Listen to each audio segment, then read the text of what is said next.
বলা হতো ওষুধ খাওয়ার সময় বিসমিল্লাহ করবি না, কারণ বিসমিল্লাহ বললে বরকত হয়, তোর রোগে বরকত হয়ে যাবে, মানে তোর রোগ বেড়ে যাবে। কি ডাকাত, ভুয়া কথা। সব ভালো কাজের আগে বিসমিল্লাহ। অবশ্যই আপনি ওষুধ খাওয়ার আগে বিসমিল্লাহ পড়বেন। কি পড়বেন? আমাদের দেশে শেখানো হয় ওষুধ হাতে নিয়ে যখন তুমি খাবা তখন পড়বা আল্লাহু শাফি আল্লাহু মুআফি। এটারে উল্টায় আবার বাংলাদেশে আল্লাহ শাফি আল্লাহ মাফি। শব্দটা মাফি না, শব্দটা হচ্ছে মুআফি। আল্লাহু শাফি আল্লাহু মুআফি। খেয়াল থাকবে, পড়েন আল্লাহু শাফি আল্লাহু মুআফি আল্লাহু শাফি আল্লাহু মুআফি। এটা কোনো হাদিসে নাই, পড়তে বলা হয় নাই, তবে অর্থটা খুব সুন্দর। আল্লাহ তিনি শিফা দান করেন, আল্লাহ রোগ থেকে মুক্তি দান করেন। ওষুধ আমি খাচ্ছি, মেডিসিন খাওয়া সুন্নাহ, কিন্তু ওষুধ আমারে শেফা দেয় না, মুআফাত দেয় না। আমারে শেফা দেয় কে?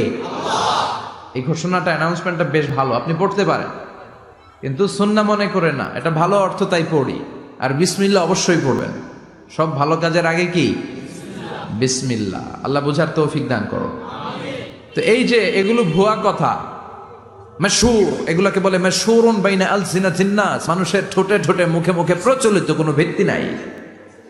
এরপরে ছোটবেলা শুনতাম জট কলা খাওয়া যাবে না, মানে জোড়া কলা খেলে নাকি দুই বাচ্চা হয়, যমজ বাচ্চা নাকি হয়, একসাথে দুই বাচ্চা, বলে না?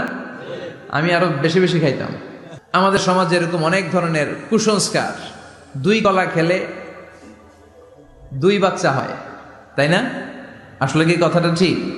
বাচ্চা একটা হবে না, দুইটা হবে, ছেলে হবে না মেয়ে হবে, এটা কে দেয়? আবার অনেকের মাথা চুলের মধ্যে দুইটা গিট থাকে, আছে না নাই? দুই গিট থাকলে কয় তোর দুই বিয়া, তিন গিট থাকলে তিন বিয়া, গিট নাই কয় তোর বিয়া নাই, আছে না নাই? ছোটবেলা আমরা শুনতাম ডুমুর ফল খেলে নাকি মানুষ পাগল হয়ে যায়। এরকম অনেক আজে বাজে কথা কিন্তু আমরা ছোটবেলা শুনেছি, যেগুলোর ভিত্তি নাই। বলা হতো পরীক্ষার দিন সকালে কেউ যদি ডিম খেয়ে যায় তাহলে পরীক্ষা নাকি ডিম পায়। এটা ভুয়া কথা, ডাহা মিথ্যা। আমি সব সময় ফাইনাল পরীক্ষার দিন সকালে ডিম খেয়ে যেতাম আর পরীক্ষা দিয়ে ফার্স্ট হয়ে যেতাম। এজন্য ডিম খেয়ে গেলে কেউ ডিম পায় না। আমরা বিশ্বাস করি খাইরিহি ওয়া শাররিহি মিনাল্লাহি, ভালো হোক মন্দ হোক করে কে?